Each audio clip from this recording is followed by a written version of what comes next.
Bom dia, irmãos queridos, nesta quinta-feira, dia 9 de julho. Bom dia, queridos irmãos e irmãs. Continuamos nossa meditação no Evangelho de São Mateus, hoje no capítulo 10, versículos de 7 a 15. De graça recebestes, de graça deveis dar. Eis a motivação profunda da missão. Quem teve um verdadeiro encontro com o Senhor não consegue guardar para si mesmo o imenso dom que recebeu e sente o irresistível desejo de transmiti-lo a outros. O que de graça recebestes, de graça deveis dar. A igreja caminha com os pés dos pastores, mas se os pastores estão paralisados, então a igreja trava e o povo padece. Pior ainda quando deixamos crescer em nós um relacionamento intimístico com Jesus, quando só queremos receber a graça e nunca dar nada para os outros. Jesus é claro e nos ordena: de graça dai. O Senhor esteja convosco. Ele está no meio de nós. Proclamação do Evangelho de Jesus Cristo segundo São Mateus. Glória a vós, Senhor. Naquele tempo, disse Jesus aos seus discípulos: Em vosso caminho anunciai, o reino de Deus está próximo. Curai os doentes, ressuscitai os mortos, purificai os leprosos, expulsai os demônios. De graça recebestes, de graça deveis dar. Não leveis ouro, nem prata, nem dinheiro nos vossos cintos, nem sacola para o caminho, nem duas túnicas, nem sandálias, nem bastão, porque o operário tem direito ao seu sustento. Em qualquer cidade ou povoado onde entrardes, informai-vos para saber quem ali seja digno. Hospedai-vos com ele até a vossa partida. Ao entrardes numa casa, saudai-a. Se a casa for digna, desça sobre elas a vossa paz. Se ela não for digna, volte para vós a vossa paz. Se alguém não vos receber, nem escutar a vossa palavra, saí daquela casa ou daquela cidade e sacudi a poeira dos vossos pés. Em verdade vos digo, a cidade de Sodoma e Gomorra serão tratadas com menos dureza do que aquela cidade no dia do juízo. Palavra da salvação. Glória a vós, Senhor. Ide, vão logo, vão todos. Anunciem em todo canto, curem os doentes de corpo e de alma, ressuscitem os mortos, sobretudo os mortos da alma, os mortos no coração. Expulsem os demônios que acorrentam os meus filhos. Vão todos, vão sem medo. Precisa espalhar a boa nova com as palavras e com as obras, como iniciamos a meditar ontem. Todos estamos envolvidos nisso. Como batizados, somos todos chamados, convocados, enviados para evangelizar. Evangelizar não é uma questão dos padres, dos freis, das freiras, dos bispos, mas é algo que toca profundamente cada um de nós. A esse propósito, gostaríamos de citar hoje também as palavras que o nosso Papa Francisco pronunciou numa missa na Casa Santa Marta. Ser cristãos é um dom que nos faz ir em frente com a força do Espírito no anúncio de Jesus Cristo. E o batismo é suficiente para podermos evangelizar, para anunciar Cristo, inclusive no meio das perseguições ou quando se vive em condições de insegurança. Pensemos na primeira comunidade cristã de Jerusalém, atingida pela perseguição depois do martírio de Santo Estevão. Enquanto os apóstolos permanecem em Jerusalém, todos os outros se dispersam entre a Judeia e a Samaria e ali vão de lugar em lugar anunciando a palavra, como se fala em Atos 8:4. Deixaram a casa, levaram consigo poucas coisas, mas levaram sobretudo a riqueza que possuíam, a fé. Aquela riqueza que o Senhor havia lhes dado. São simples fiéis, batizados apenas um ano antes, talvez, mas tiveram a coragem de ir anunciar. O batismo lhes dava esta coragem, a força do Espírito. Isso é próprio de cada cristão. Papa Bento XVI explicou isso maravilhosamente em uma audiência de 2007, comentando o casal Áquila e Priscila, grande colaborador de São Paulo. Áquila e Priscila se transferem para a Ásia Menor, para Éfeso. Ali tiveram uma parte determinante em completar a formação cristã do judeu alexandrino Apolo, que se tornou um grande missionário e pregador, como sabemos. Dado que ele conhecia apenas superficialmente a fé cristã, Priscila e Áquila, que o tinham ouvido, tomaram-no consigo e expuseram-lhe com mais clareza o caminho do Senhor. Quando de Éfeso o apóstolo Paulo escreve a sua primeira carta aos Coríntios, junta explicitamente às suas saudações também as de Áquila e Priscila, com a comunidade que se reúne em sua casa.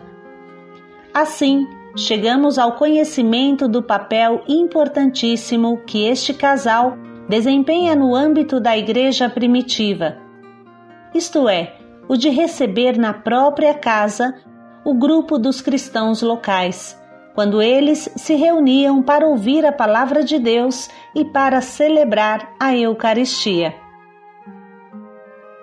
É precisamente aquele tipo de reunião que em grego se chama eclesia, a palavra latina é ecclesia, e em português igreja, que significa convocação, assembleia, reunião.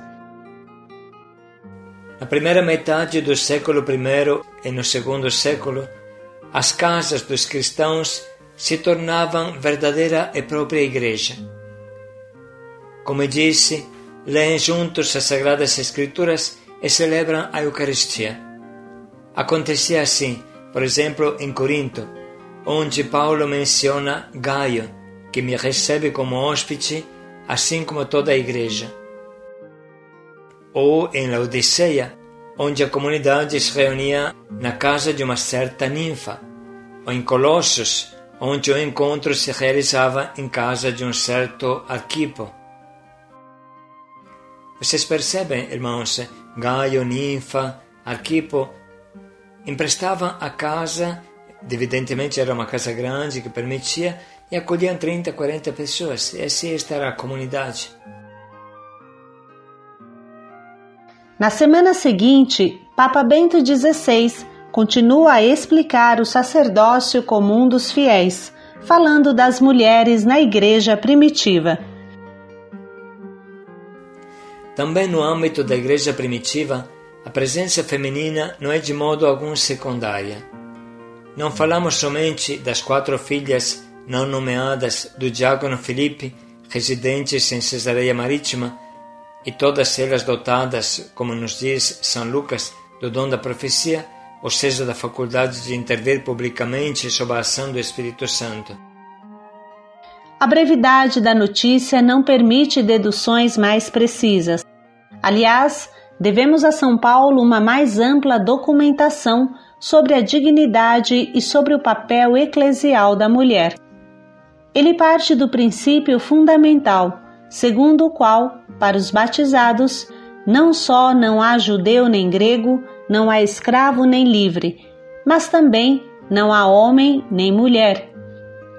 O motivo é que todos somos um só corpo em Cristo, ou seja, todos irmanados pela mesma dignidade de fundo, embora cada um tenha funções específicas. O apóstolo admite como algo normal que na comunidade cristã a mulher possa profetizar. isto é, pronunciar-se abertamente sob o influxo do Espírito Santo, contanto que isso seja para a edificação da comunidade e feito de modo digno.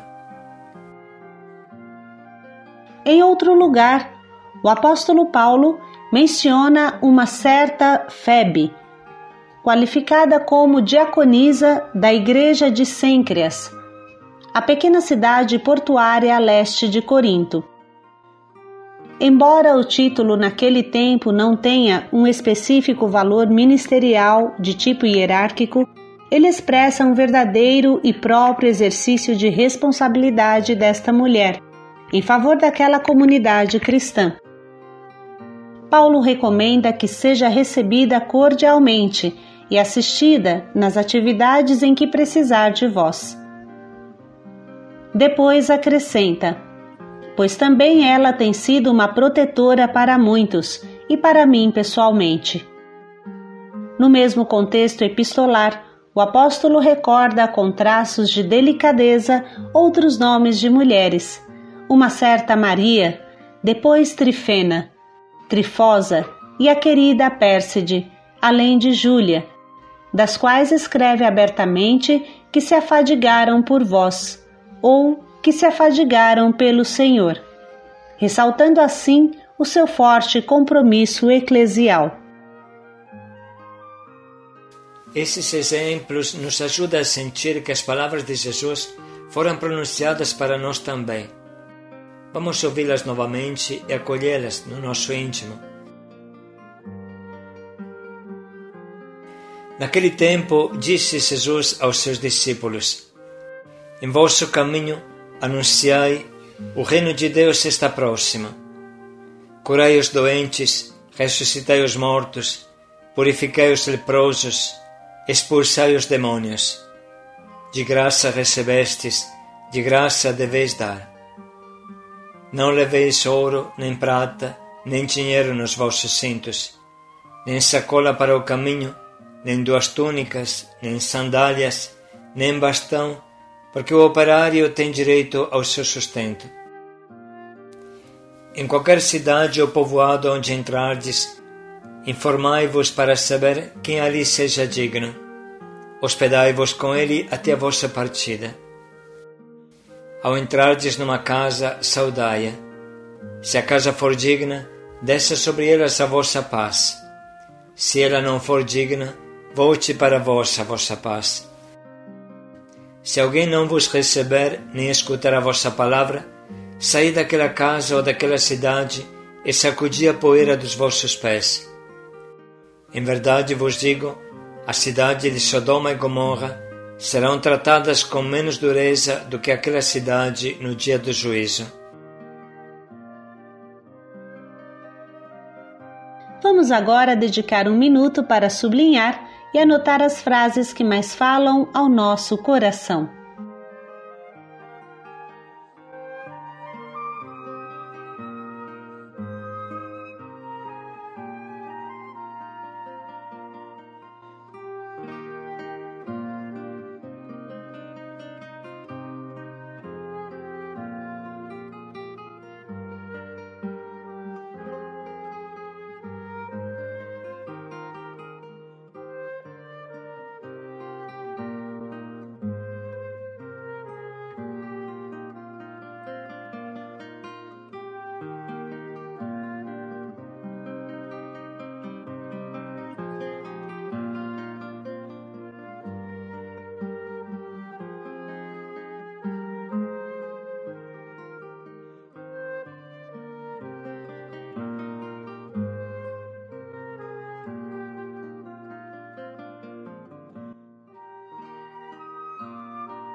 Estamos agora prontos para escolher o nosso propósito, que nos ajude a dar um passo como evangelizadores e pastores, de forma muito prática e concreta, que esteja ao nosso alcance.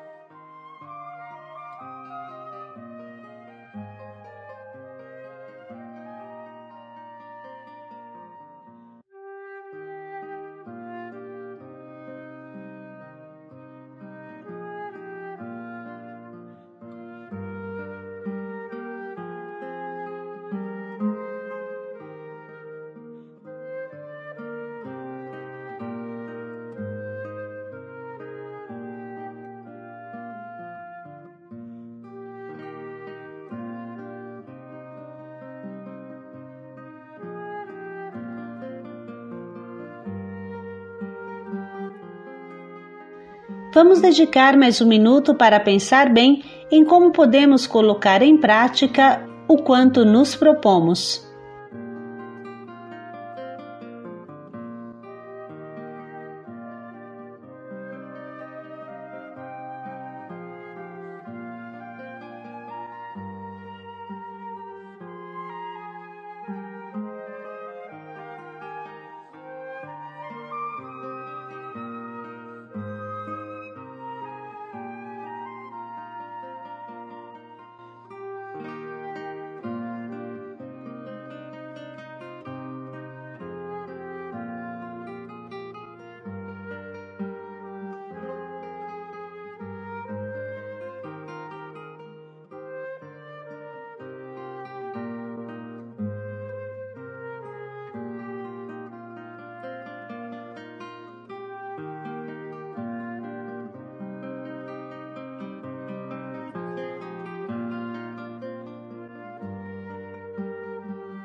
Ide, evangelizai. Paz e alegria a todos. Anunciai o reino sem medo. Paz e alegria a todos.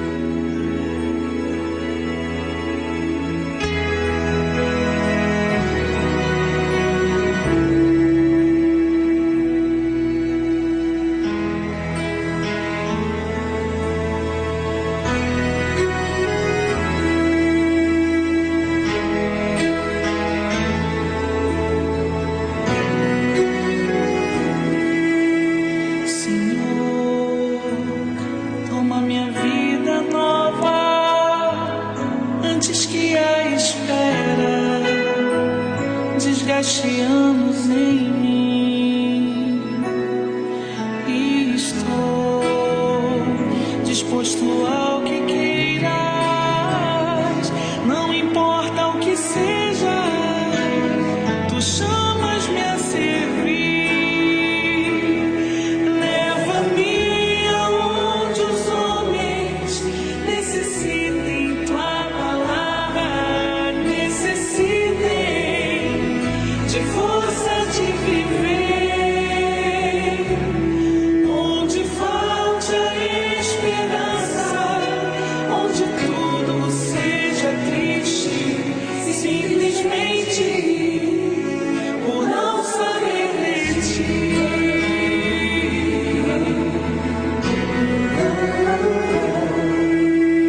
Te doy mi corazón sincero para gritar sin miedo lo hermoso que es tu amor.